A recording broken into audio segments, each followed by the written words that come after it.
Aria Marcella. Souvenirs de Pompéi de Théophile Gautier.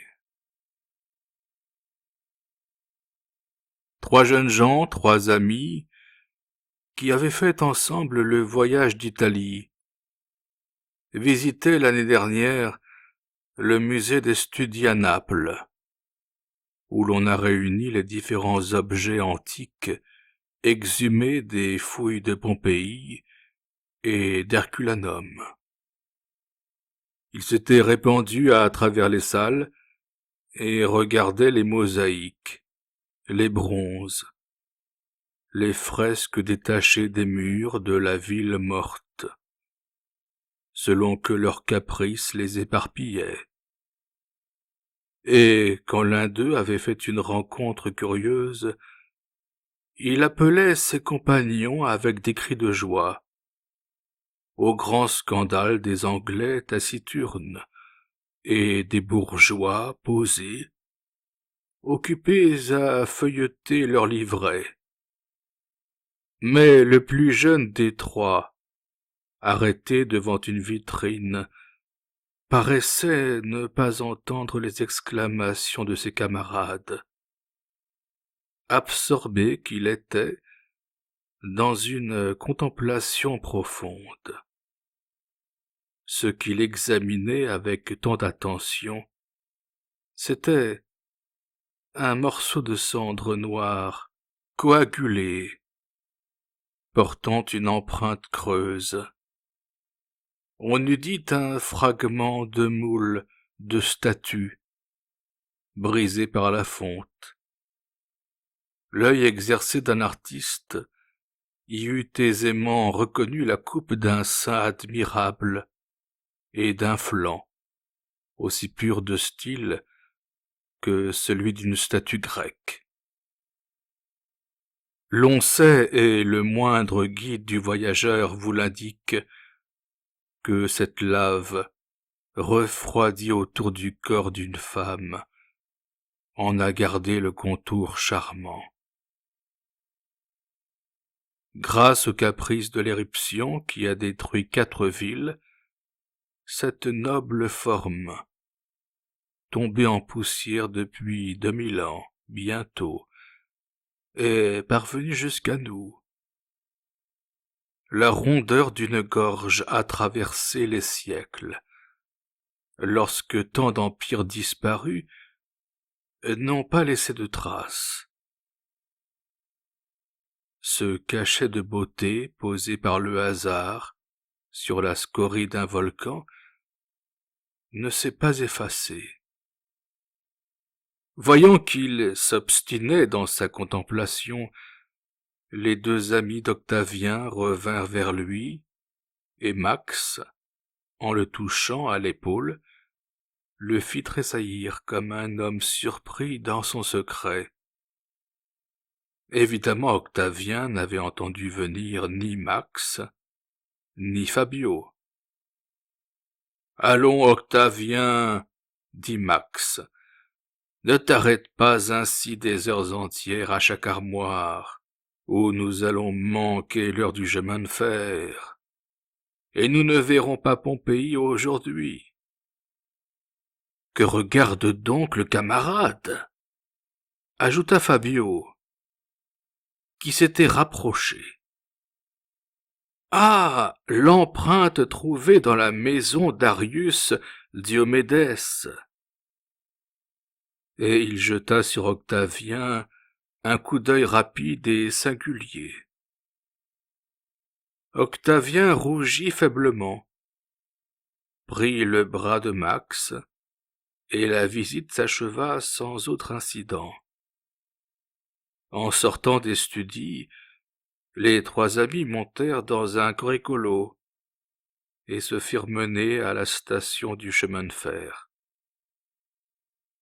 Le corricolo, avec ses grandes roues rouges, son strapontin constellé de clous de cuivre, son cheval maigre et plein de feu, harnaché comme une mule d'Espagne, courant au galop sur les larges dalles de lave, est trop connu pour qu'il soit besoin d'en faire la description ici, et d'ailleurs nous n'écrivons pas des impressions de voyage sur Naples, mais le simple récit d'une aventure bizarre et peu croyable, quoique vrai. Le chemin de fer par lequel on va à Pompéi longe presque toujours la mer, dont les longues volutes d'écume viennent se dérouler sur un sable noirâtre, qui ressemble à du charbon tamisé. Ce rivage, en effet, est formé de coulées de lave et de cendres volcaniques, et produit par son ton foncé un contraste avec le bleu du ciel et le bleu de l'eau. Parmi tout cet éclat, la terre seule semble retenir l'ombre. Les villages que l'on traverse ou que l'on côtoie, Portici, rendu célèbre par l'opéra de M. Aubert, Resina, Torre del Greco, Torre del Annunziata, dont on aperçoit en passant les maisons à arcades et les toits en terrasse, ont malgré l'intensité du soleil et le lait de chaud méridional quelque chose de plutonien et de ferrugineux, comme Manchester et Birmingham. La poussière y est noire. Une suie impalpable s'y accroche à tout. On sent que la grande forge du Vésuve halète et fume à 2 pas de là. Les 3 amis descendirent à la station de Pompéi, en riant entre eux du mélange d'antique et de moderne que présentent naturellement à l'esprit ces mots « station de Pompéi », une ville gréco-romaine et un débarcadère de railway. Ils traversèrent le champ planté de cotonniers, sur lequel voltigeaient quelques bourgs blanches, qui séparent le chemin de fer de l'emplacement de la ville déterrée, et prirent un guide à l'Osteria, bâti en dehors des anciens remparts, ou pour parler plus correctement, un guide les prit. Calamité qu'il est difficile de conjurer en Italie. Il faisait une de ces heureuses journées, si communes à Naples, où par l'éclat du soleil et la transparence de l'air, les objets prennent des couleurs, qui semblent fabuleuses dans le nord, et paraissent appartenir plutôt au monde du rêve qu'à celui de la réalité. Quiconque a vu une fois cette lumière d'or et d'azur en emporte au fond de sa brume une incurable nostalgie. La ville ressuscitée, ayant secoué un coin de son linceul de cendre, ressortait avec ses 1000 détails sous un jour aveuglant. Le Vésuve découpait dans le fond son cône sillonné de stries de lave bleue, rose, violette, mordorée par le soleil. Un léger brouillard, presque imperceptible dans la lumière, encapuchonnait la crête écimée de la montagne. Au premier abord, on eût pu le prendre pour un de ces nuages qui, même par les temps les plus sereins, estompent le front des pics élevés. En y regardant de plus près, on voyait de minces filets de vapeur blanche sortir du haut du mont, comme des trous d'une cassolette, et se réunir ensuite en vapeur légère. Le volcan d'humeur débonnaire, ce jour-là, fumait tout tranquillement sa pipe, et sans l'exemple de Pompéi enseveli à ses pieds, on ne l'aurait pas cru d'un caractère plus féroce que Montmartre. De l'autre côté, de belles collines aux lignes ondulées et voluptueuses, comme des hanches de femmes, arrêtaient l'horizon. Et plus loin la mer, qui autrefois apportait les birèmes et les trirèmes, sous les remparts de la ville, tirait sa placide barre d'azur. L'aspect de Pompéi est des plus surprenants. Ce brusque saut de 19 siècles en arrière étonne même les natures les plus prosaïques et les moins compréhensives. 2 pas vous mènent de la vie antique à la vie moderne, et du christianisme au paganisme. Aussi, lorsque les 3 amis virent ces rues où les formes d'une existence évanouie sont conservées intactes, éprouvèrent-ils, quelque préparés qu'ils y fussent, par les livres et les dessins, une impression aussi étrange que profonde. Octavien surtout semblait frappé de stupeur, et suivait machinalement le guide d'un pas de somnambule, sans écouter la nomenclature monotone et apprise par cœur, que ce faquin débitait comme une leçon. Il regardait d'un œil effaré ces ornières de chars creusées dans le pavage cyclopéen des rues, et qui paraissent dater d'hier, tant l'empreinte en est fraîche. Ces inscriptions tracées en lettres rouges, d'un pinceau cursif, sur les parois des murailles, demandent de location, formules votives, enseignes, annonces de toutes sortes.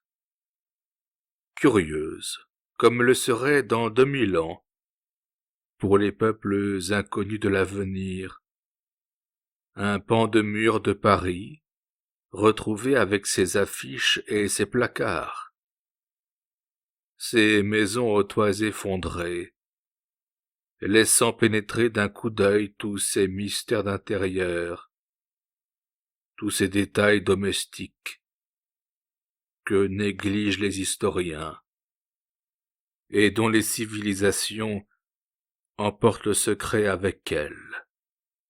Ces fontaines à peine taries, ce forum surpris au milieu d'une réparation par la catastrophe, et dont les colonnes, les architraves, toutes taillées, toutes sculptées, attendent dans leur pureté d'arête qu'on les mette en place. Ces temples voués à des dieux passés à l'état mythologique, et qui alors n'avaient pas un athée, ces boutiques où ne manque que le marchand, ces cabarets où se voit encore sur le marbre la tache circulaire laissée par la tasse des buveurs. Cette caserne aux colonnes peintes d'ocre et de minium que les soldats ont égratignées de caricatures de combattants, et ces doubles théâtres de drames et de chants juxtaposés, qui pourraient reprendre leur représentation si la troupe qui les desservait, réduite à l'état d'argile, n'était pas occupée, peut-être, à lutter le bon don d'un tonneau de bière ou à boucher une fente de mur, comme la poussière d'Alexandre et de César, selon la mélancolique réflexion d'Hamlet. Fabio monta sur le timolet du théâtre tragique, tandis que Octavien et Max grimpaient jusqu'en haut des gradins. Et là, il se mit à débiter avec force, geste, les morceaux de poésie qui lui venaient à la tête, au grand effroi des lézards qui se dispersaient en frétillant de la queue et en se tapissant dans les fentes des assises ruinées.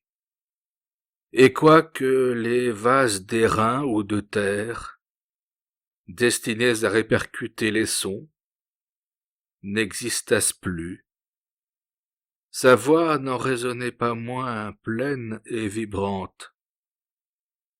Le guide les conduisit ensuite à travers les cultures qui recouvrent les portions de Pompéi encore ensevelies, à l'amphithéâtre, situé à l'autre extrémité de la ville.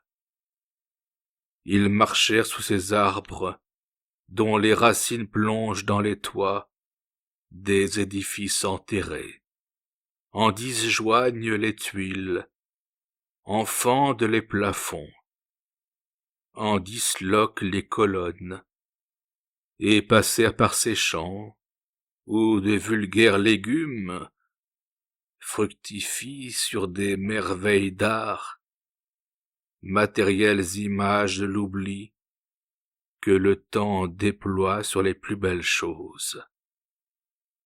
L'amphithéâtre ne les surprit pas. Ils avaient vu celui de Vérone, plus vaste et aussi bien conservé, et ils connaissaient la disposition de ces arènes antiques aussi familièrement que celle des places de taureaux en Espagne, qui leur ressemblent beaucoup, moins la solidité de la construction et la beauté des matériaux. Ils revinrent donc sur leurs pas, gagnèrent par un chemin de traverse la rue de la Fortune, écoutant d'une oreille distraite le Cicérone, qui en passant devant chaque maison la nommait du nom qui lui a été donné lors de sa découverte, d'après quelques particularités caractéristiques. La maison du taureau de bronze, la maison du faune, la maison du vaisseau, le temple de la fortune, la maison de Méléagre, la taverne de la fortune à l'angle de la rue consulaire, l'académie de musique, le four banal, la pharmacie, la boutique du chirurgien, la douane, l'habitation des Vestales, l'auberge d'Albinus, les thermopoles, et ainsi de suite, jusqu'à la porte qui conduit à la voie des tombeaux. Cette porte en briques, recouverte de statues, et dont les ornements ont disparu, offre dans son arcade intérieure deux profondes rainures, destinées à laisser glisser une herse, comme un donjon du Moyen-Âge, à qui l'on aurait cru ce genre de défense particulier. Qui aurait soupçonné, dit Max à ses amis, Pompéi, la ville gréco-latine, d'une fermeture aussi romantiquement gothique? Vous figurez-vous un chevalier romain attardé, sonnant du corps devant cette porte pour se faire lever la herse, comme un page du XVe siècle? Rien n'est nouveau sous le soleil, répondit Fabio. Et cet aphorisme lui-même n'est pas neuf, puisqu'il a été formulé par Salomon. Peut-être y a-t-il du nouveau sous la lune, continua Octavien, en souriant avec une ironie mélancolique. Mon cher Octavien, dit Max, qui pendant cette petite conversation s'était arrêté devant une inscription tracée à la rubrique sur la muraille extérieure. Veux-tu voir des combats de gladiateurs? Voici les affiches. Combat et chasse pour le 5 des nonnes d'avril. Les mâts seront dressés. 20 paires de gladiateurs lutteront aux nonnes. Et si tu crains pour la fraîcheur de ton teint, rassure-toi, on tendra les voiles. À moins que tu ne préfères te rendre à l'amphithéâtre de bonne heure. Ceux-ci se couperont la gorge le matin. Matoutini et Rhin. On n'est pas plus complaisant. En devisant de la sorte, les trois amis suivaient cette voie bordée de sépulcres, qui, dans nos sentiments modernes, serait une lugubre avenue pour une ville, mais qui n'offrait pas les mêmes significations tristes pour les anciens, dont les tombeaux, au lieu d'un cadavre horrible, ne contenaient qu'une pincée de cendre, idée abstraite de la mort. L'art embellissait ces dernières demeures, et comme dit Goethe, le païen, décorait des images de la vie, les sarcophages et les urnes. C'est ce qui faisait sans doute que Max et Fabio visitaient avec une curiosité allègre et une joyeuse plénitude d'existence qu'ils n'auraient pas eue dans un cimetière chrétien. Ces monuments funèbres si gaiement dorés par le soleil, et qui, placés sur le bord du chemin, semblent se rattacher encore à la vie et n'inspirent aucune de ces froides répulsions, aucune de ces terreurs fantastiques que font éprouver nos sépultures lugubres. Ils s'arrêtèrent devant le tombeau de Mamia, la prêtresse publique, près duquel est poussé un arbre, un cyprès ou un peuplier. Ils s'assirent dans l'hémicycle du triclinium des repas funéraires, riant comme des héritiers. Ils lurent avec force l'Asie, les épitaphes de Neuvoléja, de Labéon et de la famille Aria, suivis d'Octavien, qui semblait plus touché que ses insouciants compagnons du sort de ces trépassés de 2000 ans. Ils arrivèrent ainsi à la villa d'Arius Diomédès, une des habitations les plus considérables de Pompéi. On y monte par des degrés de briques, et lorsqu'on a dépassé la porte flanquée de 2 petites colonnes latérales, on se trouve dans une cour semblable au patio, qui fait le centre des maisons espagnoles et mauresques, et que les anciens appelaient impluvium ou cavedium. 14 colonnes de briques recouvertes de stuc forment des 4 côtés un portique ou péristyle couvert, semblable au cloître des couvents, et sous lequel on pouvait circuler sans craindre la pluie. Le pavé de cette cour est une mosaïque de briques et de marbre blanc, d'un effet doux et tendre à l'œil. Dans le milieu, Un bassin de marbre quadrilatère, qui existe encore, recevait les eaux pluviales qui dégoûtaient du toit du portique.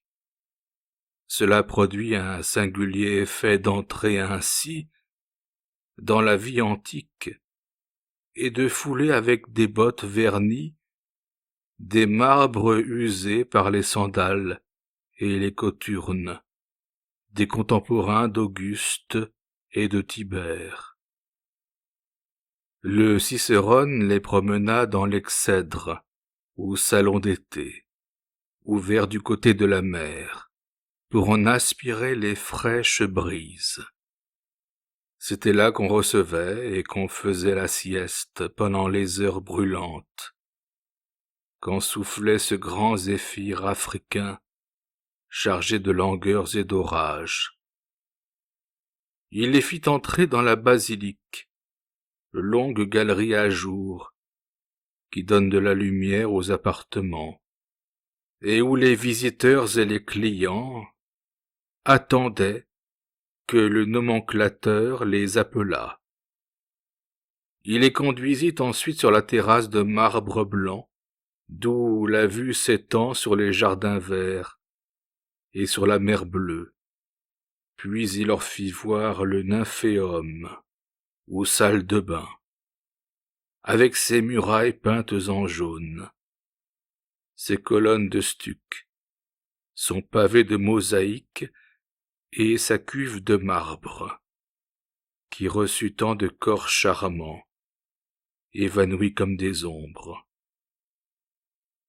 Le cubiculum, où flottèrent tant de rêves, venus de la porte d'ivoire, et dont les alcôves pratiquées dans le mur étaient fermées par un conopéum, ou rideau, dont les anneaux de bronze gisent encore à terre.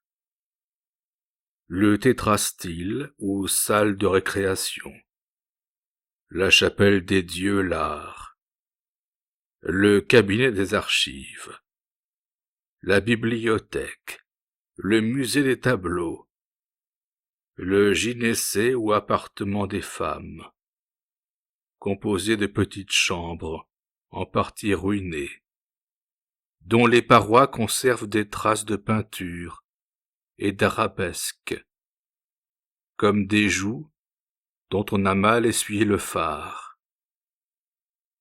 Cette inspection terminée, ils descendirent à l'étage inférieur, car le sol est beaucoup plus bas du côté du jardin que du côté de la voie des tombeaux.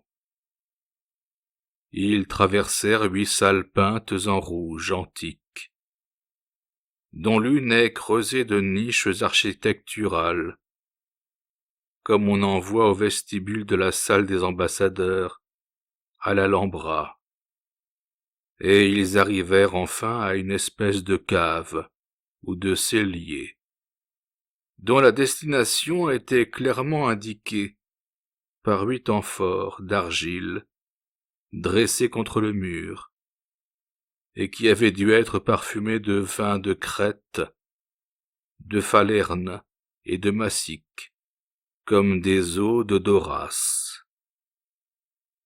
Un vif rayon de jour passait par un étroit soupirail, obstrué d'orties, dont il changeait les feuilles traversées de lumière, en émeraude et en topaze. Et ce gai détail naturel souriait à propos, à travers la tristesse du lieu. « C'est ici !»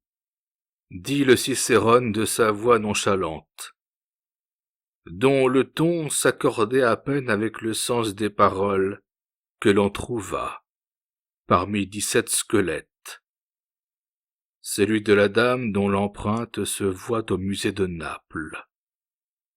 Elle avait des anneaux d'or, et les lambeaux de sa fine tunique adhéraient encore aux cendres tassées qui ont gardé sa forme. Les phrases banales du guide causèrent une vive émotion à Octavien. il se fit montrer l'endroit exact où ces restes précieux avaient été découverts, et s'il n'eût été contenu par la présence de ses amis, il se serait livré à quelque lyrisme extravagant. Sa poitrine se gonflait, ses yeux se trempaient de furtives moiteurs. Cette catastrophe, effacée par 20 siècles d'oubli, le touchait comme un malheur tout récent. La mort d'une maîtresse ou d'un ami ne l'eût pas affligé davantage, et une larme en retard de 2000 ans tomba, pendant que Max et Fabio avaient le dos tourné, sur la place où cette femme, pour laquelle il se sentait pris d'un amour rétrospectif, avait péri étouffée par la cendre chaude du volcan. « Assez d'archéologie comme cela !» s'écria Fabio. « Nous ne voulons pas écrire une dissertation sur une cruche ou une tuile du temps de Jules César pour devenir membre d'une académie de province. Ces souvenirs classiques me creusent l'estomac. Allons dîner, si toutefois la chose est possible, dans cette osteria pittoresque, où j'ai peur qu'on ne nous serve que des beefsteaks fossiles et des œufs frais pondus avant la mort de Pline. Je ne dirai pas comme Boileau, un sot quelquefois ouvre un avis important, fit Max en riant. Ce serait malhonnête, mais cette idée a du bon. Il eût été pourtant plus joli de festiner ici, dans un triclinium quelconque, couchés à l'antique, servis par des esclaves, en manière de Lucullus ou de Trimalcion. Il est vrai que je ne vois pas beaucoup d'huîtres du lac Lucrin. Les turbots et les rougets de l'Adriatique sont absents. Le sanglier d'Apulie manque sur le marché. Les pains et les gâteaux au miel figurent au musée de Naples, aussi durs que des pierres, à côté de leurs moules verdes grisés.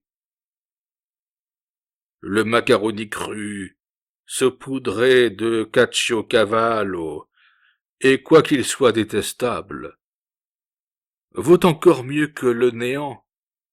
Qu'en pense le cher Octavien?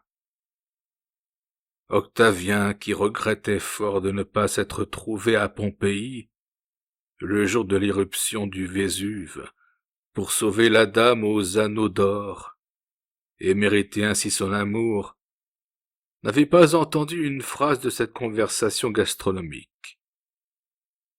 Les 2 derniers mots prononcés par Max le frappèrent seul. Et comme il n'avait pas envie d'entamer une discussion, il fit à tout hasard un signe d'assentiment, et le groupe amical reprit, en côtoyant les remparts, le chemin de l'hôtellerie. L'on dressa la table sous l'espèce de porche ouvert qui sert de vestibule à l'osteria, et dont les murailles crépies à la chaux étaient décorées de quelques croûtes, qualifiées par l'hôte. Salvator Rosa, Espagnolet, Cavalier Massimo, et autres noms célèbres de l'école napolitaine, qu'il se crut obligé d'exalter. « Hôte vénérable, dit Fabio, ne déployez pas votre éloquence en pure perte. Nous ne sommes pas des Anglais, et nous préférons les jeunes filles aux vieilles toiles. Envoyez-nous plutôt la liste de vos vins par cette belle brune aux yeux de velours que j'ai aperçue dans l'escalier. » Le Palforio, comprenant que ses hôtes n'appartenaient pas au genre mystifiable des Philistins et des bourgeois, cessa de vanter sa galerie pour glorifier sa cave. D'abord, il avait tous les vins des meilleurs crus. Château Margaux, Grand Lafitte, Retour des Indes, Sillery de Mouette, Hochmeyer, Scarlat Wine, Porto et Porter, Halle et Digerbier, Lacryma Christi blanc et rouge, Capri et Falerne. Quoi, tu as du vin de Falerne, animal, et tu le mets à la fin de ta nomenclature? Tu nous fais subir une litanie œnologique insupportable, dit Max en sautant à la gorge de l'hôtelier, avec un mouvement de fureur comique. Mais tu n'as donc pas le sentiment de la couleur locale. Tu es donc indigne de vivre dans ce voisinage antique. Est-il bon au moins ton Falerne? A-t-il été mis en amphore sous le consul Plancus? Consul Planco? Je ne connais pas le consul Plancus, et mon vin n'est pas mis en amphore, mais il est vieux et coûte 10 carlins la bouteille, répondit l'hôte. Le jour était tombé, et la nuit était venue, nuit sereine et transparente, plus claire à coup sûr que le plein midi de Londres. La terre avait des tons d'azur et le ciel des reflets d'argent d'une douceur inimaginable. L'air était si tranquille que la flamme des bougies posées sur la table n'oscillait même pas. Un jeune garçon jouant de la flûte s'approcha de la table et se tint debout, fixant ses yeux sur les trois convives, dans une attitude de bas-relief, et soufflant dans son instrument au son doux et mélodieux quelqu'une de ces cantilènes populaires en mode mineur, dont le charme est pénétrant. Peut-être ce garçon descendait-il en droite ligne du flûteur qui précédait Duilius. Notre repas s'arrange d'une façon assez antique.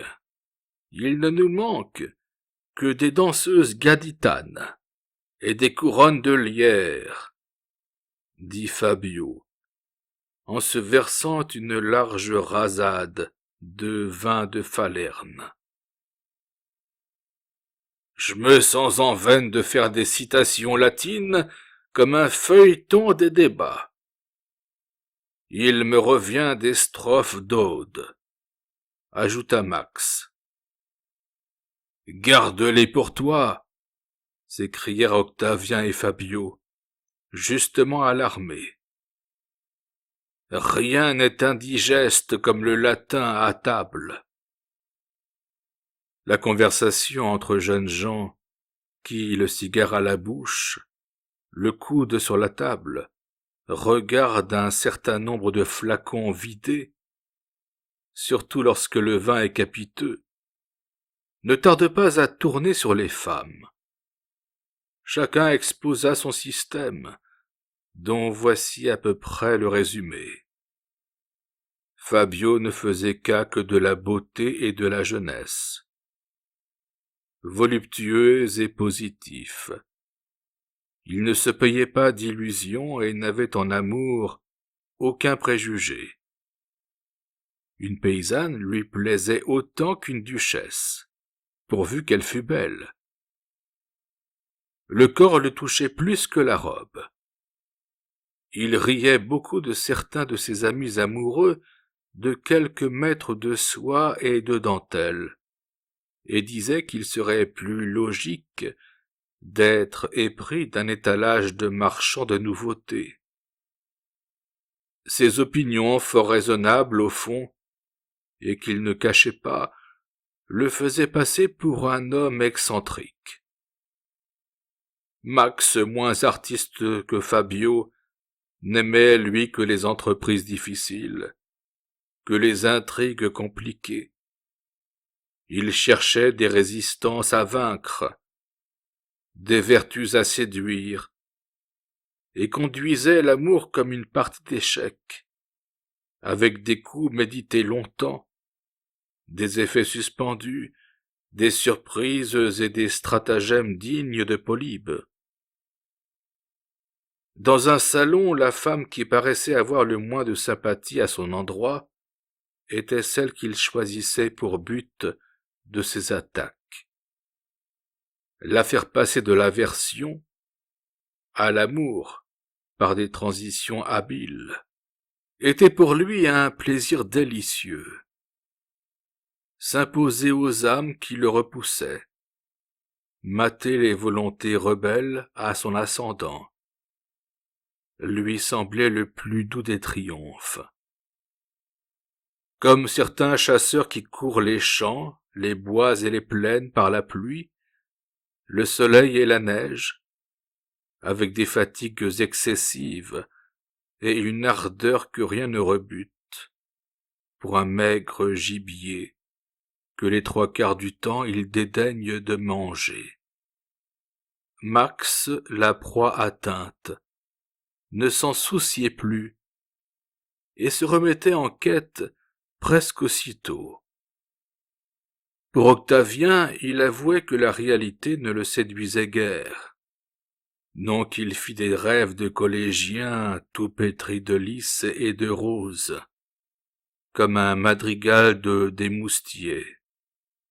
Mais il y avait autour de toute beauté trop de détails prosaïques et rebutants, trop de pères radoteurs et décorés, de mères coquettes, portant des fleurs naturelles dans de faux cheveux, de cousins rougeaux et méditant des déclarations, de tantes ridicules, amoureuses de petits chiens, une gravure à la catinte, d'après Horace Vernet ou de La Roche, accrochée dans la chambre d'une femme, suffisait pour arrêter chez lui une passion naissante.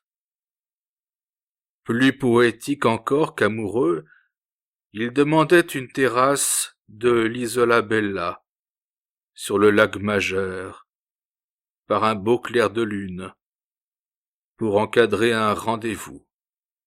Il eût voulu enlever son amour du milieu de la vie commune et en transporter la scène dans les étoiles. Aussi s'était-il épris tour à tour d'une passion impossible et folle pour tous les grands types féminins conservés par l'art ou l'histoire. Comme Faust, il avait aimé Hélène, et il aurait voulu que les ondulations des siècles apportassent jusqu'à lui une de ces sublimes personnifications des désirs et des rêves humains, dont la forme, invisible pour les yeux vulgaires, subsiste toujours dans l'espace et le temps. Il s'était composé un sérail idéal, avec Sémiramis, Aspasie, Cléopâtre, Diane de Poitiers, Jeanne d'Aragon. Quelquefois aussi il aimait des statues, et un jour en passant au musée devant la Vénus de Milo, il s'était écrié « Oh, qui te rendra les bras pour m'écraser contre ton sein de marbre ?» À Rome, la vue d'une épaisse chevelure nattée, exhumée d'un tombeau antique, l'avait jeté dans un bizarre délire. Il avait essayé, au moyen de 2 ou 3 de ses cheveux, obtenus d'un gardien, séduit à prix d'or, et remis à une somnambule d'une grande puissance, d'évoquer l'ombre et la forme de cette morte. Mais le fluide conducteur s'était évaporé après tant d'années, et l'apparition n'avait pu sortir de la nuit éternelle. Comme Fabio l'avait deviné devant la vitrine des studis, l'empreinte recueillie dans la cave de la villa d'Arius Diomédès excitait chez Octavien des élans insensés vers un idéal rétrospectif. Il tentait de sortir du temps et de la vie, et de transposer son âme au siècle de Titus. Max et Fabio se retirèrent dans leur chambre, et la tête un peu alourdie par les classiques fumées du Falerne, ne tardèrent pas à s'endormir.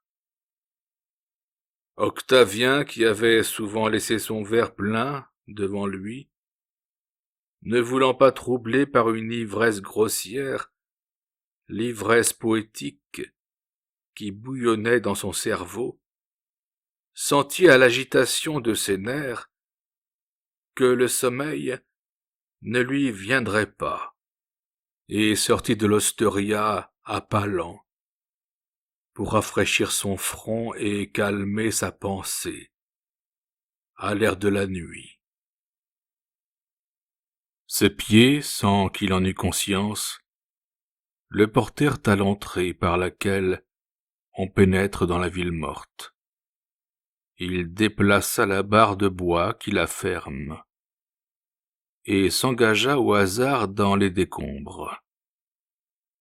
La lune illuminait de sa lueur blanche les maisons pâles, divisant les rues en deux tranches de lumière argentée et d'ombre bleuâtre. Ce jour nocturne, avec ses teintes ménagées, dissimulait la dégradation des édifices. L'on ne remarquait pas, comme à la clarté crue du soleil, les colonnes tronquées, les façades sillonnées de lézardes, les toits effondrés par l'éruption. Les parties absentes se complétaient par la demi-teinte, et un rayon brusque, comme une touche de sentiment dans l'esquisse d'un tableau, indiquait tout un ensemble écroulé.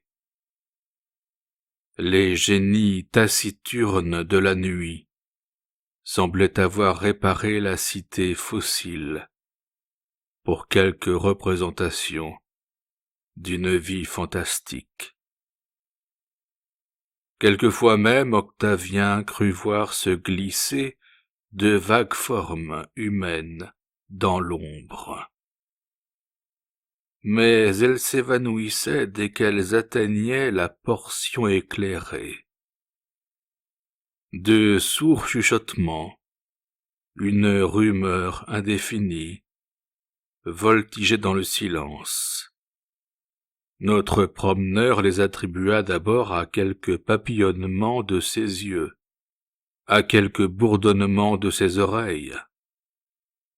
Ce pouvait être aussi un jeu d'optique, un soupir de la brise marine, ou la fuite à travers les orties d'un lézard ou d'une couleuvre. Car tout vit dans la nature, même la mort, tout bruit, même le silence.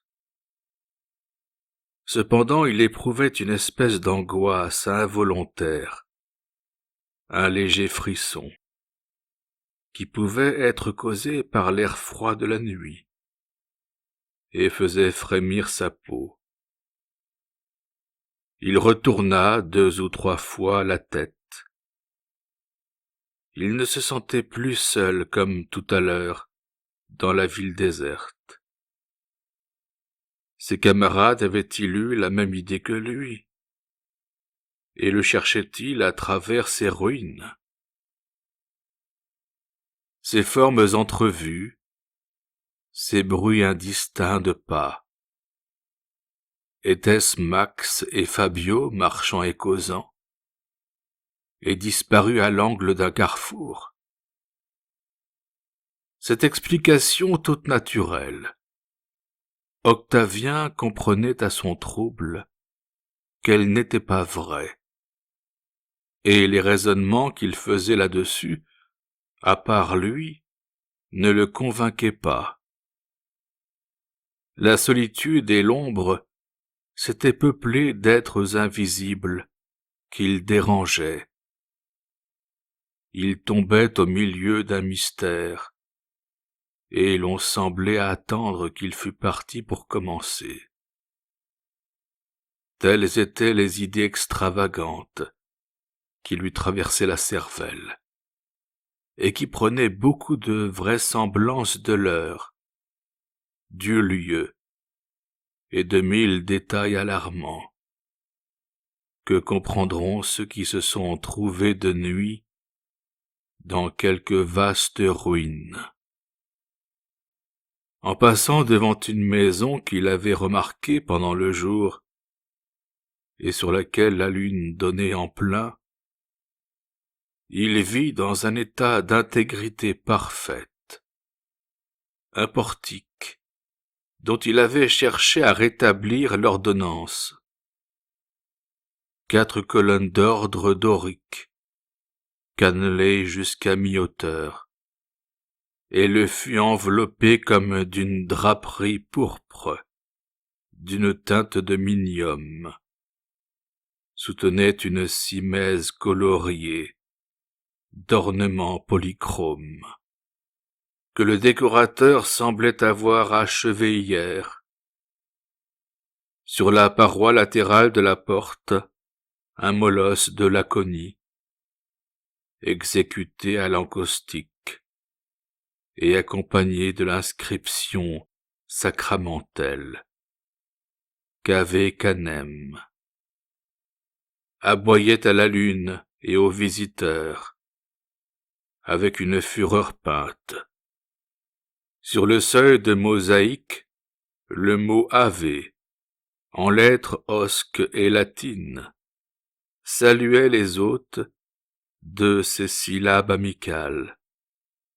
Les murs extérieurs, teints d'ocre et de rubriques, n'avaient pas une crevasse. La maison s'était exhaussée d'un étage, et le toit de tuiles, dentelé d'un acrotère de bronze, projetait son profil intact sur le bleu léger du ciel, où pâlissaient quelques étoiles. Cette restauration étrange, faite de l'après-midi au soir par un architecte inconnu, tourmentait beaucoup Octavien, sûr d'avoir vu cette maison le jour même, dans un fâcheux état de ruine. Le mystérieux reconstructeur avait travaillé bien vite, car les habitations voisines avaient le même aspect récent et neuf. Tous les piliers étaient coiffés de leurs chapiteaux. Pas une pierre, pas une brique, pas une pellicule de stuc, pas une écaille de peinture ne manquait aux parois luisantes des façades, et par l'interstice des péristyles, on entrevoyait autour du bassin de marbre du cavédium des lauriers roses et blancs, des myrtes et des grenadiers. Tous les historiens s'étaient trompés. L'éruption n'avait pas eu lieu, ou bien l'aiguille du temps avait reculé de 20 heures séculaires sur le cadran de l'éternité. Octavien, surpris au dernier point, se demanda s'il dormait tout debout et marchait dans un rêve. Il s'interrogea sérieusement pour savoir si la folie ne faisait pas danser devant lui ses hallucinations. Mais il fut obligé de reconnaître qu'il n'était ni endormi, ni fou. Un changement singulier avait eu lieu dans l'atmosphère. De vagues teintes roses se mêlaient, par des gradations violettes, aux lueurs azurées de la lune. Le ciel s'éclaircissait sur les bords, on eût dit que le jour allait paraître. Octavien tira sa montre. Elle marquait minuit. Craignant qu'elle ne fût arrêtée, il poussa le ressort de la répétition. La sonnerie tinta 12 fois. Il était bien minuit. Et cependant la clarté allait toujours augmentant. La lune se fondait dans l'azur, de plus en plus lumineux. Le soleil se levait. Alors Octavien, en qui toutes les idées de temps se brouillaient, put se convaincre qu'il se promenait non dans une Pompéi morte, froid cadavre de ville qu'on a tiré à demi de son linceul, mais dans une Pompéi vivante, jeune, intacte, sur laquelle n'avaient pas coulé les torrents de boue brûlante du Vésuve. Un prodige inconcevable le reportait, lui, Français du XIXe siècle, au temps de Titus, non en esprit, mais en réalité, où faisait revenir à lui, du fond du passé, une ville détruite avec ses habitants disparus, car un homme vêtu à l'antique venait de sortir d'une maison voisine. Cet homme portait les cheveux courts et la barbe rasée, une tunique de couleur brune et un manteau grisâtre, dont les bouts étaient retroussés de manière à ne pas gêner sa marche. Il allait d'un pas rapide, presque cursif, et passait à côté d'Octavien, sans le voir. Un panier de sparterie pendait à son bras, et il se dirigeait vers le forum Nadanirium. C'était un esclave, un davus, quelconque, allant au marché. Il n'y avait pas à s'y tromper. Des bruits de roues se firent entendre, et un char antique traîné par des bœufs blancs et chargé de légumes s'engagea dans la rue. À côté de l'attelage marchait un bouffier aux jambes nues et brûlé par le soleil, aux pieds chaussés de sandales, et vêtu d'une espèce de chemise de toile, bouffant à la ceinture. Un chapeau de paille conique, rejeté derrière le dos, et retenu au col par la mentonnière, laissait voir sa tête d'un type inconnu aujourd'hui. Son front bas traversé de dures nodosités, ses cheveux crépus et noirs, son nez droit, ses yeux tranquilles comme ceux de ses bœufs, et son cou d'Hercule campagnard. Il touchait gravement ses bêtes de l'aiguillon, avec une pose de statue à faire tomber Ingres en extase. Le bouvier aperçut Octavien et parut surpris, mais il continua sa route. Une fois il retourna la tête, ne trouvant pas sans doute d'explication à l'aspect de ce personnage étrange pour lui, mais laissant dans sa placide stupidité rustique le mot de l'énigme à de plus habiles. Des paysans campaniens parurent aussi, poussant devant eux des ânes chargés d'outres de vin et faisant tinter des sonnettes d'airain. Leur physionomie différait de celle des paysans d'aujourd'hui, comme une médaille diffère d'un sou.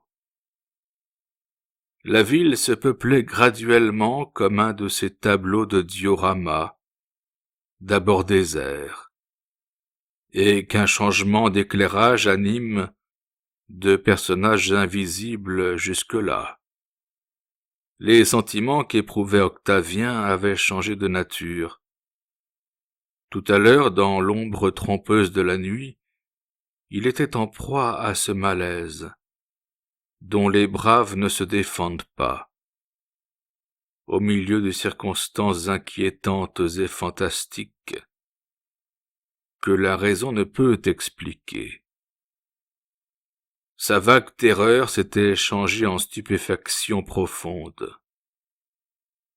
Il ne pouvait douter, à la netteté de leur perception, du témoignage de ses sens. Et cependant, ce qu'il voyait était parfaitement incroyable. Mal convaincu encore, il cherchait par la constatation de petits détails réels à se prouver qu'il n'était pas le jouet d'une hallucination. Ce n'étaient pas des fantômes qui défilaient sous ses yeux, car la vive lumière du soleil les illuminait avec une réalité irrécusable, et leurs ombres allongées par le matin se projetaient sur les trottoirs et les murailles. Ne comprenant rien à ce qui lui arrivait, Octavien, ravi au fond de voir un de ses rêves les plus chers accompli, ne résista plus à son aventure. Il se laissa faire à toutes ces merveilles, sans prétendre s'en rendre compte. Il se dit que puisqu'en vertu d'un pouvoir mystérieux, il lui était donné de vivre quelques heures dans un siècle disparu, il ne perdrait pas son temps à chercher la solution d'un problème incompréhensible. Et il continua bravement sa route, en regardant à droite et à gauche ce spectacle si vieux et si nouveau pour lui. Mais à quelle époque de la vie de Pompéi était-il transporté? Une inscription d'édilité, gravée sur une muraille, lui apprit par le nom des personnages publics qu'on était au commencement du règne de Titus, soit en l'an 79 de notre ère. Une idée subite traversa l'âme d'Octavien. La femme dont il avait admiré l'empreinte au musée de Naples devait être vivante, puisque l'éruption du Vésuve, dans laquelle elle avait péri, eut lieu le 24 août de cette même année. Il pouvait donc la retrouver, la voir, lui parler.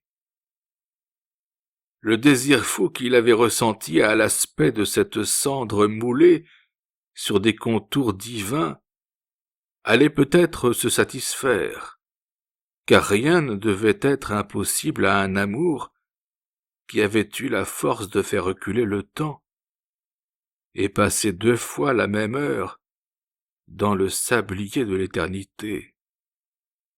Pendant qu'Octavien se livrait à ses réflexions, de belles jeunes filles se rendaient aux fontaines, soutenant du bout de leurs doigts blancs des urnes en équilibre sur leurs têtes. Des patriciens en toges blanches bordées de bandes de pourpre, suivis de leur cortège de clients, se dirigeaient vers le forum. Les acheteurs se pressaient autour des boutiques, toutes désignées par des enseignes sculptées et peintes, et rappelant par leur petitesse et leur forme les boutiques mauresques d'Alger.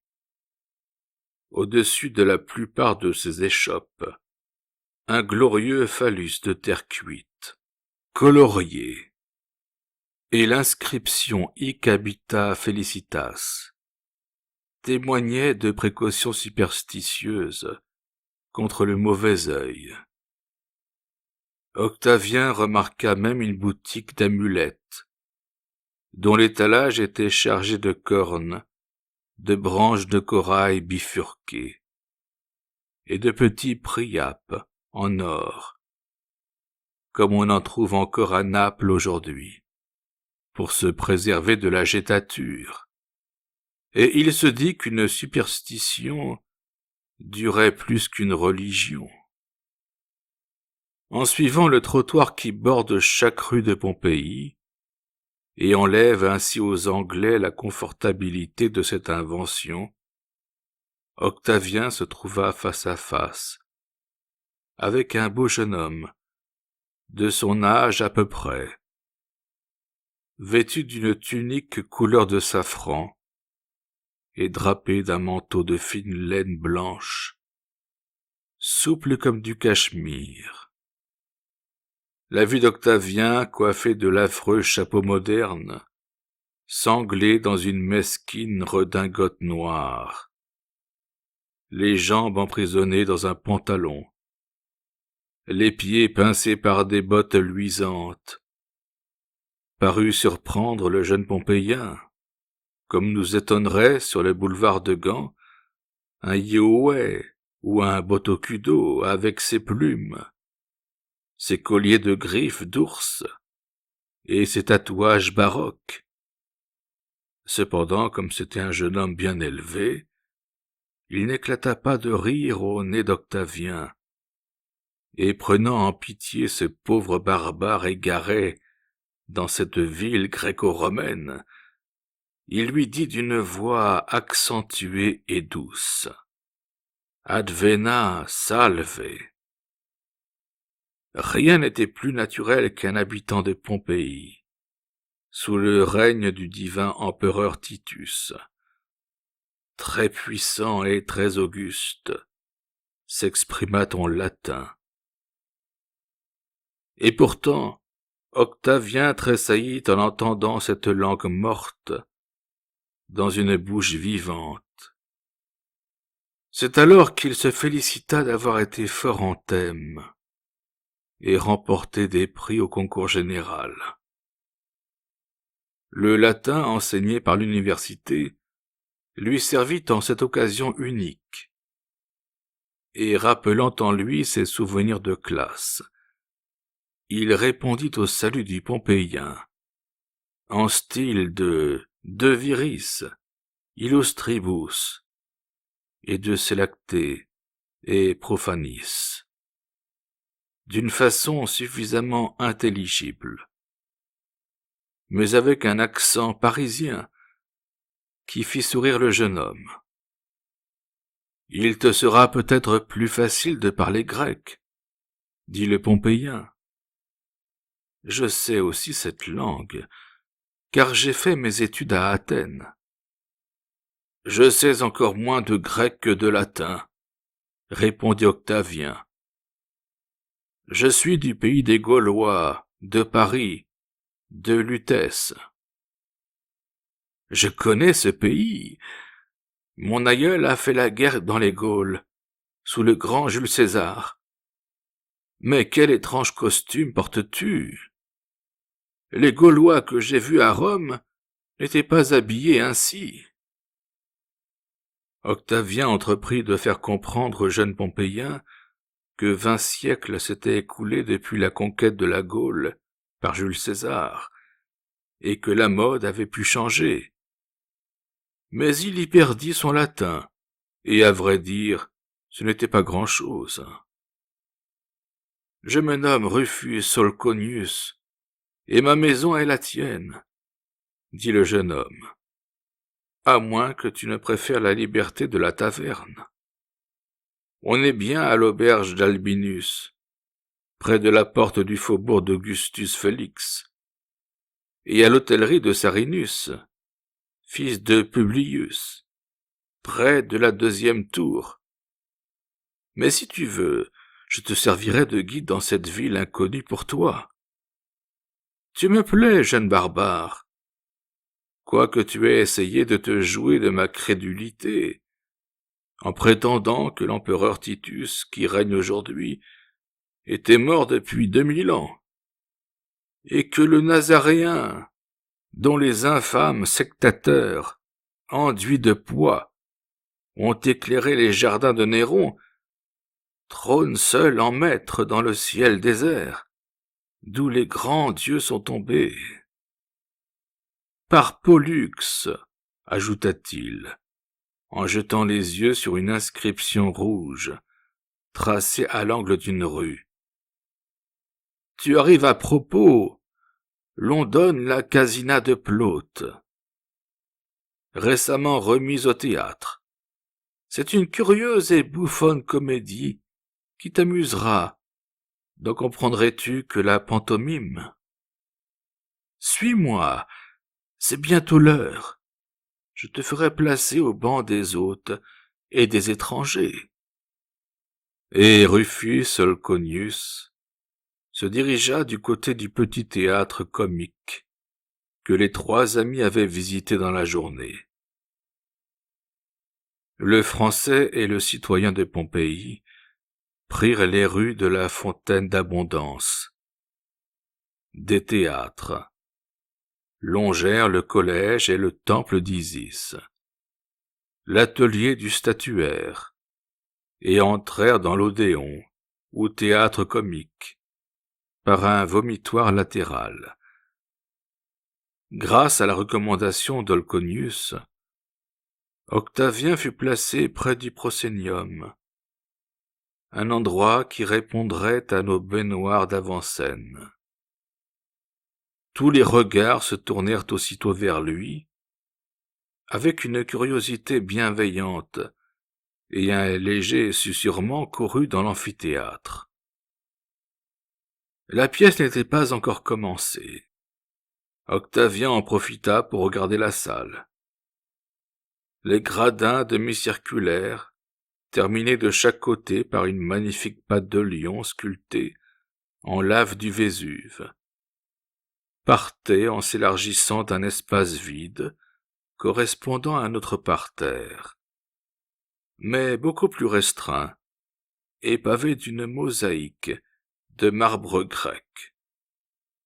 Un gradin plus large formait, de distance en distance, une zone distinctive, et 4 escaliers, correspondant au vomitoire, et montant de la base au sommet de l'amphithéâtre, le divisaient en 5 coins plus larges du haut que du bas. Les spectateurs munis de leurs billets, consistant en petites lames d'ivoire, où étaient désignés par leur numéro d'ordre la travée, le coin et le gradin, avec le titre de la pièce représentée et le nom de son auteur, arrivaient aisément à leur place. Les magistrats, les nobles, les hommes mariés, les jeunes gens, les soldats, dont on voyait luire les casques de bronze, occupaient des rangs séparés. C'était un spectacle admirable, que ces belles toges et ces larges manteaux blancs bien drapés, s'étalant sur les premiers gradins et contrastant avec les parures variées des femmes placées au-dessus, et les capes grises des gens du peuple, relégués au banc supérieur, près des colonnes qui supportent le toit, et qui laissaient apercevoir, par leur interstice, un ciel d'un bleu intense, comme le champ d'azur d'une Panathénée. Une fine pluie d'eau aromatisée de safran tombait des frises en gouttelettes imperceptibles et parfumait l'air qu'elle rafraîchissait.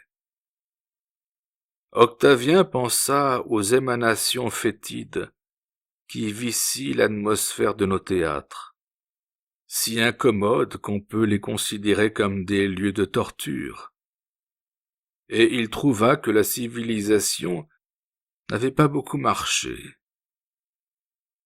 Le rideau, soutenu par une poutre transversale, s'abîma dans les profondeurs de l'orchestre.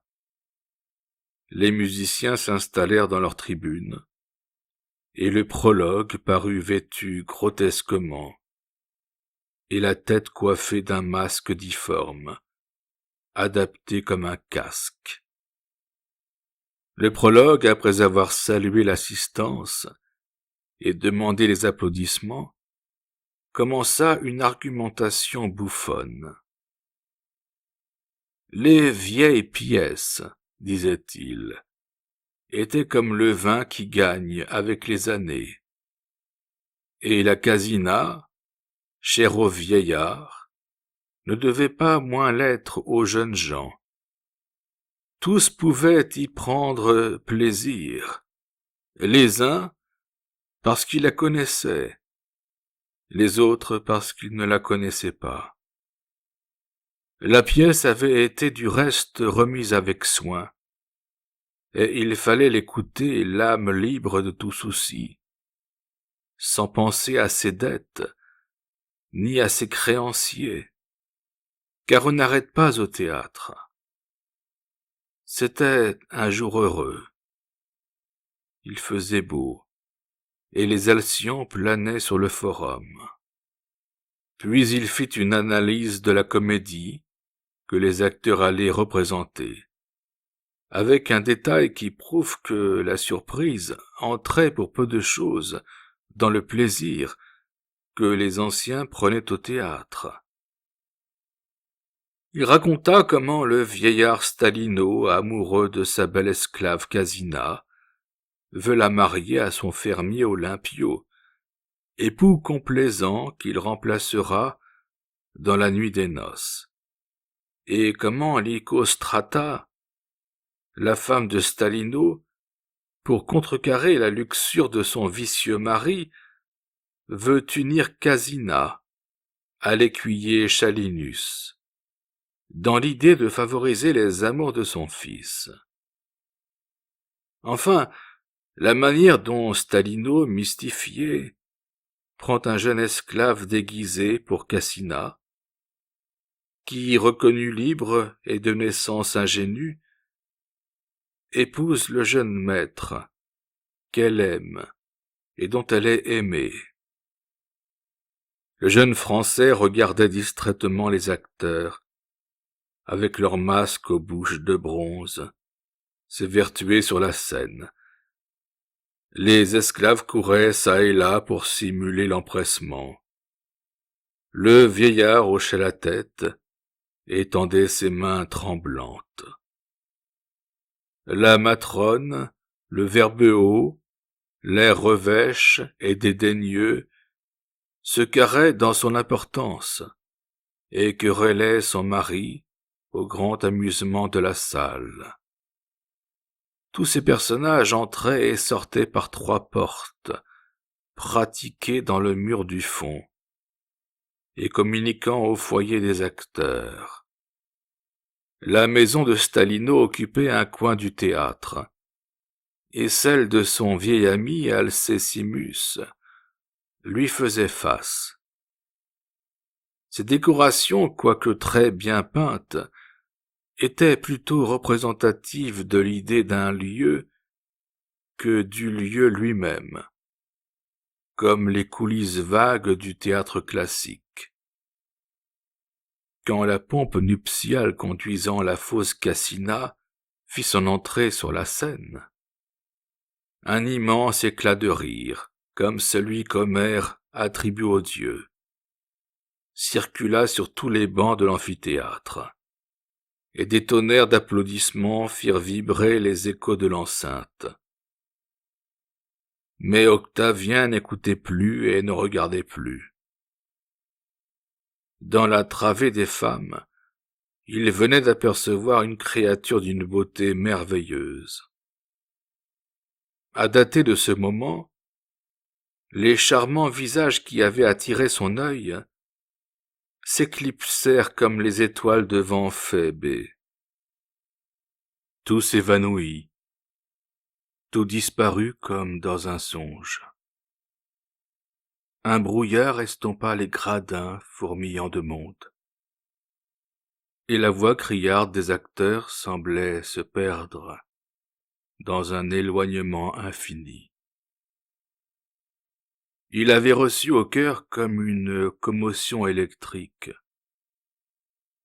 et il lui semblait qu'il jaillissait des étincelles de sa poitrine lorsque le regard de cette femme se tournait vers lui. Elle était brune et pâle, ses cheveux ondés et crespelés, noirs comme ceux de la nuit, se relevaient légèrement vers les tempes, à la mode grecque, et dans son visage, d'un ton mat, brillaient des yeux sombres et doux, chargés d'une indéfinissable expression de tristesse voluptueuse et d'ennui passionné.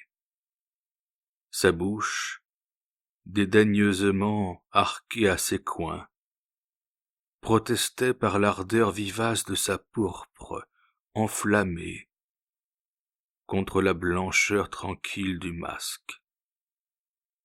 Son col présentait ces belles lignes pures qu'on ne retrouve à présent que dans les statues. Ses bras étaient nus jusqu'à l'épaule, et de la pointe de ses seins orgueilleux, soulevant sa tunique d'un rose mauve, partaient 2 plis qu'on aurait pu croire fouillés dans le marbre par Phidias ou Cléomène. La vue de cette gorge d'un contour si correct, d'une coupe si pure, troubla magnétiquement Octavien. Il lui sembla que ces rondeurs s'adaptaient parfaitement à l'empreinte en creux du musée de Naples, qu'il avait jeté dans une si ardente rêverie. Et une voix lui cria au fond du cœur que cette femme était bien la femme étouffée par la cendre du Vésuve à la villa d'Arius Diomédès. Par quel prodige la voyait-il vivante, assistant à la représentation de la Casina de Plaute? Il ne chercha pas à se l'expliquer. D'ailleurs, comment était-il là lui-même? Il accepta sa présence comme dans le rêve.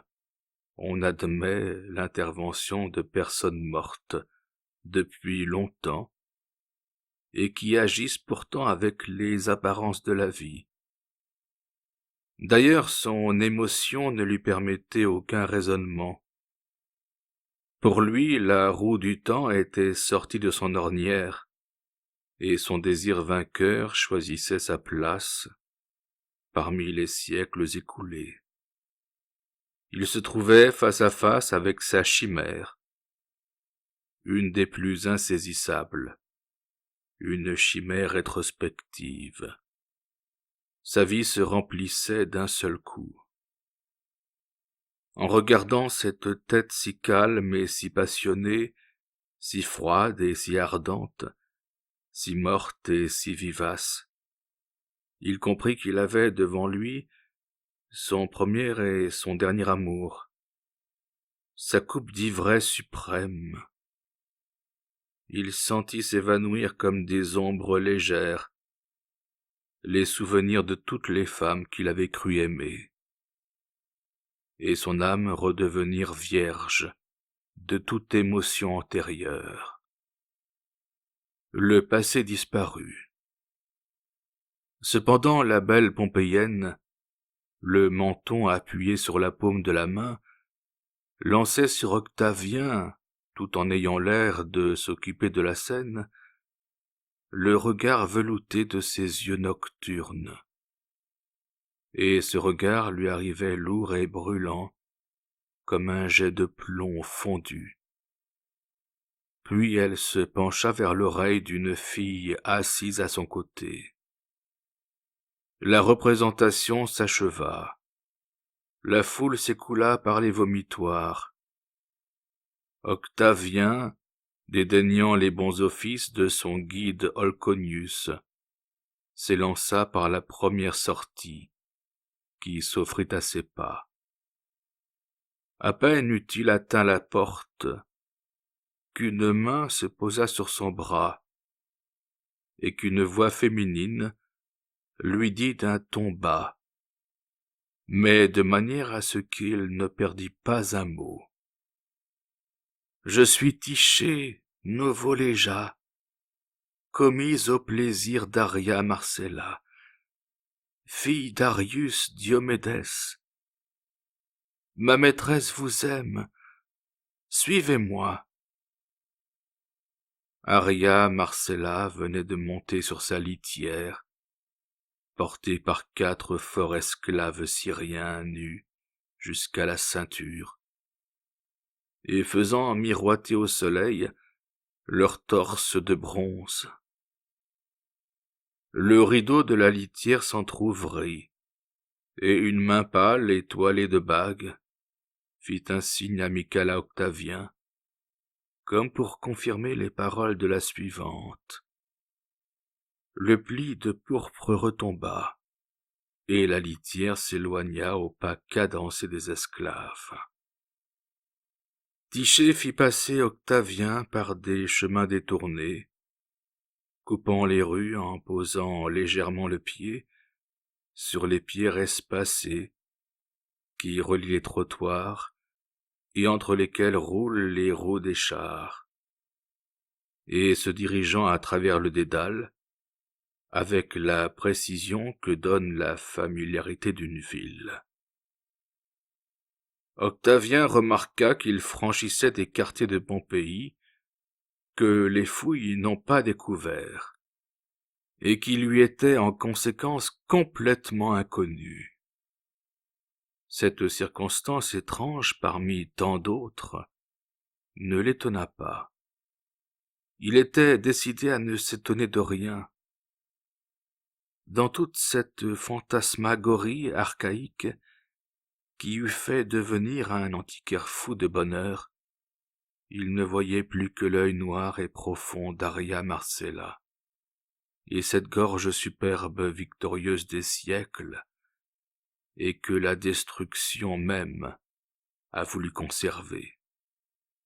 Ils arrivèrent à une porte dérobée, qui s'ouvrit et se ferma aussitôt, et Octavien se trouva dans une cour entourée de colonnes de marbre grec d'ordre ionique, peintes jusqu'à la moitié de leur hauteur, d'un jaune vif, et le chapiteau relevé d'ornements rouges et bleus. Une guirlande d'aristoloches suspendait ses larges feuilles vertes, en forme de cœur aux saillies de l'architecture, comme une arabesque naturelle, et près d'un bassin encadré de plantes, un flamant rose se tenait debout sur une patte, fleur de plume, parmi les fleurs végétales. Des panneaux de fresques représentant des architectures capricieuses ou des paysages de fantaisie décoraient les murailles. Octavien vit tous ces détails d'un coup d'œil rapide, car Tiché le remit aux mains des esclaves baigneurs, qui firent subir à son impatience toutes les recherches des termes antiques.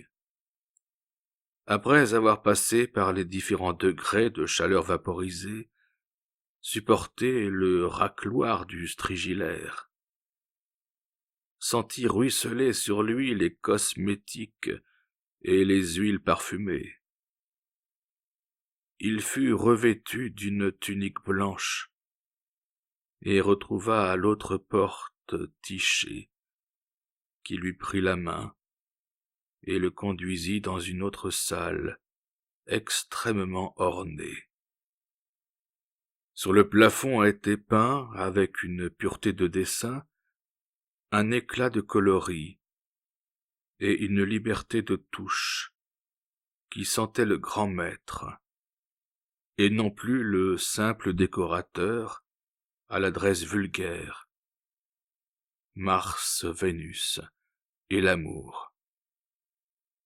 Une frise composée de cerfs, de lièvres et d'oiseaux se jouant parmi les feuillages, régnait au-dessus d'un revêtement de marbre cipolin. La mosaïque du pavé, travail merveilleux dû peut-être à Sosimus de Pergame, représentait des reliefs de festin, exécutés avec un art qui faisait illusion. Au fond de la salle, sur un biclinium ou lit à 2 places, était accoudée Arria Marcella, dans une pose voluptueuse et sereine, qui rappelait la femme couchée de Phidias, sur le fronton du Parthénon. Ses chaussures brodées de perles gisaient au bas du lit, et son beau pied nu, plus pur et plus blanc que le marbre, s'allongeait au bout d'une légère couverture de byssus jetée sur elle. 2 boucles d'oreilles faites en forme de balance et portant des perles sur chaque plateau tremblaient dans la lumière au long de ses joues pâles. Un collier de boules d'or, soutenant des grains allongés en poire, circulait sur sa poitrine laissée à demi découverte par le pli négligé d'un péplum de couleur paille, bordé d'une grecque noire. Une bandelette noire et or passait et luisait par places dans ses cheveux d'ébène, car elle avait changé de costume en revenant du théâtre. Autour de son bras, comme l'aspic autour du bras de Cléopâtre, un serpent d'or, aux yeux de pierrerie, s'enroulait à plusieurs reprises et cherchait à se mordre la queue. Une petite table à pieds de griffon, incrustée de nacre, d'argent et d'ivoire, était dressée près du lit à 2 places, chargée de différents mets servis dans des plats d'argent et d'or ou de terre émaillée de peintures précieuses. On y voyait un oiseau du phase, couché dans ses plumes, et divers fruits que leur saison empêche de se rencontrer ensemble. Tout paraissait indiquer qu'on attendait un hôte. Des fleurs fraîches jonchaient le sol, et les amphores de vin étaient plongées dans des urnes pleines de neige. Arria Marcella fit signe à Octavien de s'étendre à côté d'elle, sur le biclinium, et de prendre part au repas. Le jeune homme, à demi fou de surprise et d'amour, prit au hasard quelques bouchées sur les plats que lui tendaient de petits esclaves asiatiques aux cheveux frisés, à la courte tunique. Arria ne mangeait pas, mais elle portait souvent à ses lèvres un vase murin aux teintes opalines, rempli d'un vin d'une pourpre sombre, comme du sang figé. À mesure qu'elle buvait, une imperceptible vapeur rose montait à ses joues pâles, de son cœur qui n'avait pas battu depuis tant d'années. Cependant, son bras nu qu'Octavien effleura en soulevant sa coupe était froid comme la peau d'un serpent ou le marbre d'une tombe. Oh, lorsque tu t'es arrêté au studi, à contempler le morceau de boue durci qui conserve ma forme, dit Arria Marcella, en tournant son long regard humide vers Octavien. Et que ta pensée s'est élancée ardemment vers moi, mon âme l'a senti dans ce monde, où je flotte invisible pour les yeux grossiers. La croyance fait le Dieu, et l'amour fait la femme. On est véritablement morte que quand on n'est plus aimé. Ton désir m'a rendu la vie. La puissante évocation de ton cœur a supprimé les distances qui nous séparaient. L'idée d'évocation amoureuse qu'exprimait la jeune femme rentrait dans les croyances philosophiques d'Octavien, croyances que nous ne sommes pas loin de partager. En effet, rien ne meurt, tout existe toujours. Nulle force ne peut anéantir ce qui fut une fois. Toute action, toute parole, toute forme, toute pensée, tombée dans l'océan universel des choses, y produit des cercles qui vont s'élargissant jusqu'aux confins de l'éternité. La figuration matérielle ne disparaît que pour les regards vulgaires, et les spectres qui s'en détachent peuplent l'infini. Paris continue d'enlever Hélène dans une région inconnue de l'espace. La galère de Cléopâtre gonfle ses voiles de soie sur l'azur d'un Cydnus idéal. Quelques esprits passionnés et puissants ont pu amener à eux des siècles écoulés en apparence, et faire revivre des personnages morts pour tous. Faust a eu pour maîtresse la fille de Tyndare, et l'a conduite à son château gothique, du fond des abîmes mystérieux de l'Hadès. Octavien venait de vivre un jour sous le règne de Titus, et de se faire aimer d'Aria Marcella, fille d'Arius Diomédès, couchée en ce moment près de lui, sur un lit antique, dans une ville détruite pour tout le monde. Ah, mon dégoût des autres femmes, répondit Octavien, à la rêverie invincible qui m'entraînait vers ces types radieux au fond des siècles, comme des étoiles provocatrices. Je comprenais que je n'aimerais jamais que hors du temps et de l'espace. C'était toi que j'attendais, et ce frêle vestige conservé par la curiosité des hommes m'a, par son secret magnétisme, mis en rapport avec ton âme. Je ne sais si tu es un rêve ou une réalité, un fantôme ou une femme, si comme Ixion je serre un nuage sur ma poitrine abusée, si je suis le jouet d'un vil prestige de sorcellerie. Mais ce que je sais bien, c'est que tu seras mon premier et mon dernier amour. Kéros, fils d'Aphrodite, entende ta promesse, dit Aria Marcella, en inclinant sa tête sur l'épaule de son amant, qui la souleva avec une étreinte passionnée. Oh, serre-moi sur ta jeune poitrine, enveloppe-moi de ta tiède haleine. J'ai froid d'être resté si longtemps sans amour.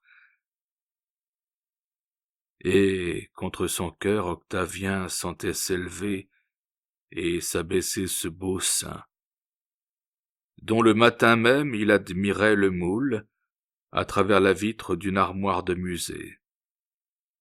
La fraîcheur de cette belle chair le pénétrait à travers sa tunique, et le faisait brûler. La bandelette or et noire s'était détachée de la tête d'Aria, passionnément renversée, et ses cheveux se répandaient comme un fleuve noir sur l'oreiller bleu. Les esclaves avaient emporté la table. On n'entendit plus qu'un bruit confus de baisers et de soupirs. L'écaille familière, insouciante de cette scène amoureuse, picorait sur le pavé de mosaïque les miettes du festin, en poussant de petits cris. Tout à coup, les anneaux d'airain de la portière, qui fermait la chambre, glissèrent sur leurs tringles, et un vieillard d'aspect sévère et drapé dans un ample manteau brun parut sur le seuil. Sa barbe grise était séparée en 2 pointes, comme celle des Nazaréens. Son visage semblait sillonné par la fatigue des macérations. Une petite croix de bois noir pendait à son col et ne laissait aucun doute sur sa croyance.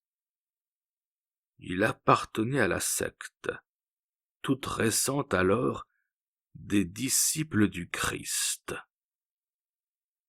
À son aspect, Arya Marcella, éperdue de confusion, cacha sa figure sous un pli de son manteau, comme un oiseau qui met la tête sous son aile en face d'un ennemi qu'il ne peut éviter, pour s'épargner au moins l'horreur de le voir. Tandis qu'Octavien, appuyé sur son coude, regardait avec fixité le personnage fâcheux qui entrait ainsi brusquement dans son bonheur. « Arya, Arya !» dit le personnage austère, d'un ton de reproche. « Le temps de ta vie n'a-t-il pas suffi à tes déportements? Et faut-il que tes infâmes amours empiètent sur les siècles qui ne t'appartiennent pas? Ne peux-tu laisser les vivants dans leur sphère? Ta cendre n'est donc pas encore refroidie depuis le jour où tu mourus sans repentir, sous la pluie de feu du volcan. 2000 ans de mort ne t'ont donc pas calmé, et tes bras voraces attirent sur ta poitrine de marbre, vide de cœur, les pauvres insensés enivrés par tes philtres. Arius, grâce, mon père, ne m'accablez pas, au nom de cette religion morose qui ne fut jamais la mienne. Moi, je crois à nos anciens dieux qui aimaient la vie, la jeunesse, la beauté et le plaisir. Ne me replongez pas dans le pâle néant. Laissez-moi jouir de cette existence que l'amour m'a rendue. Tais-toi, impie! Ne me parle pas de tes dieux qui sont des démons. Laisse aller cet homme enchaîné par tes impures séductions. Ne l'attire plus hors du cercle de sa vie que Dieu a mesuré. Retourne dans les limbes du paganisme avec tes amants asiatiques, romains ou grecs. Jeune chrétien, abandonne cette larve qui te semblerait plus hideuse qu'Ampouse et Phorkyalas, si tu la pouvais voir telle qu'elle est. Octavien, pâle, glacé d'horreur, voulut parler, mais sa voix resta attachée à son gosier, selon l'expression virgilienne. « M'obéiras-tu, Arya ?» s'écria impérieusement le grand vieillard. « Non, jamais !» répondit Arya, les yeux étincelants, les narines dilatées, les lèvres frémissantes, en entourant le corps d'Octavien de ses beaux bras de statue, froids, durs et rigides, comme le marbre. Sa beauté furieuse exaspérée par la lutte rayonnait avec un éclat surnaturel à ce moment suprême, comme pour laisser à son jeune amant un inéluctable souvenir. « Allons, malheureuse !» reprit le vieillard. « Il faut employer les grands moyens et rendre ton néant palpable et visible à cet enfant fasciné. » Et il prononça d'une voix pleine de commandement une formule d'exorcisme qui fit tomber des joues d'Arya les teintes pourprées que le vin noir du vase murin y avait fait monter. En ce moment, la cloche lointaine d'un des villages qui bordent la mer, ou des hameaux perdus dans les plis de la montagne, fit entendre les premières volées de la salutation angélique. À ce son, un soupir d'agonie sortit de la poitrine brisée de la jeune femme. Octavien sentit se desserrer les bras qui l'entouraient. Les draperies qui la couvraient se replièrent sur elles-mêmes, comme si les contours qui les soutenaient se fussent affaissés. Et le malheureux promeneur nocturne ne vit plus à côté de lui, sur le lit du festin, qu'une pincée de cendres mêlée de quelques ossements calcinés, parmi lesquels brillaient des bracelets et des bijoux d'or, et que des restes informes, tels qu'on les dut découvrir en déblayant la maison d'Arius Diomédès. Il poussa un cri terrible et perdit connaissance. Le vieillard avait disparu. Le soleil se levait, et la salle ornée tout à l'heure avec tant d'éclat n'était plus qu'une ruine démantelée. Après avoir dormi d'un sommeil appesanti par les libations de la veille, Max et Fabio se réveillèrent en sursaut, et leur premier soin fut d'appeler leurs compagnons, dont la chambre était voisine de la leur, par un de ces cris de ralliement burlesques, dont on convient quelquefois en voyage. Octavien ne répondit pas, pour de bonnes raisons. Fabio et Max, ne recevant pas de réponse, entrèrent dans la chambre de leur ami, et virent que le lit n'avait pas été défait. « Il se sera endormi sur quelque chaise, » dit Fabio, sans pouvoir gagner sa couchette. « Car il n'a pas la tête forte, ce cher Octavien, et il sera sorti de bonne heure pour dissiper les fumées du vin à la fraîcheur matinale. » Pourtant il n'avait guère bu, ajouta Max, par manière de réflexion. Tout ceci me semble assez étrange. Allons à sa recherche. Les deux amis, aidés du Cicérone, parcoururent toutes les rues, carrefours, places et ruelles de Pompéi, entrèrent dans toutes les maisons curieuses, où ils supposèrent qu'Octavien pouvait être occupé à copier une peinture ou à relever une inscription, et finirent par le trouver évanoui sur la mosaïque disjointe d'une petite chambre à demi écroulée. Ils eurent beaucoup de peine à le faire revenir à lui, et quand il eut repris connaissance, il ne donna pas d'autre explication, sinon qu'il avait eu la fantaisie de voir Pompéi au clair de lune, et qu'il avait été pris d'une syncope qui, sans doute, n'aurait pas de suite.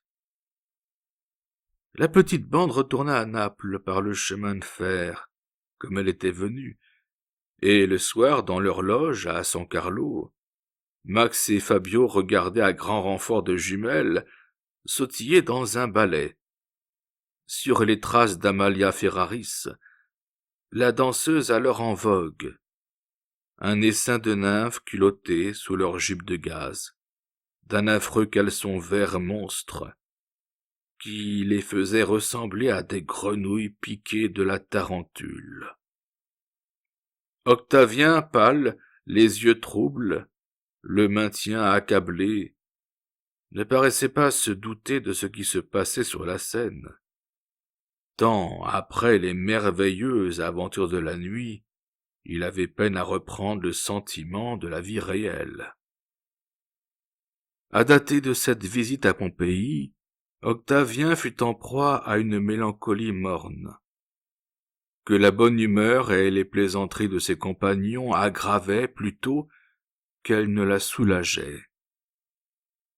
L'image d'Arria Marcella le poursuivait toujours, et le triste dénouement de sa bonne fortune fantastique n'en détruisait pas le charme.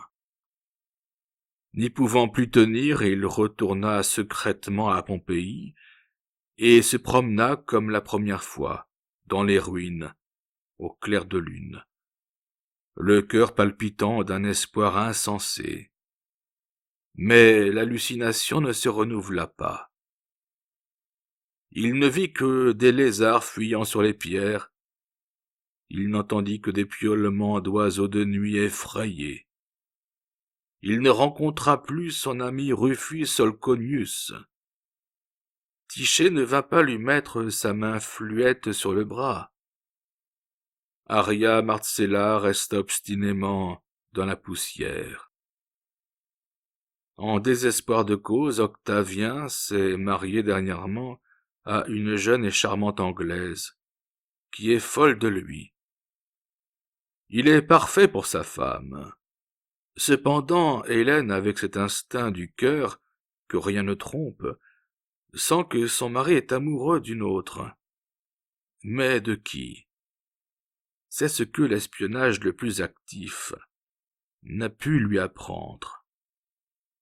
Octavien n'entretient pas de danseuse.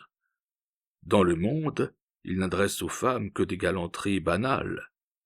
Il a même répondu très froidement aux avances marquées d'une princesse russe, célèbre par sa beauté et sa coquetterie. Un tiroir secret, ouvert pendant l'absence de son mari, n'a fourni aucune preuve d'infidélité aux soupçons d'Hélène. Mais comment pourrait-elle s'aviser d'être jalouse de Marcella, fille d'Arius Diomédès, affranchie de Tibère?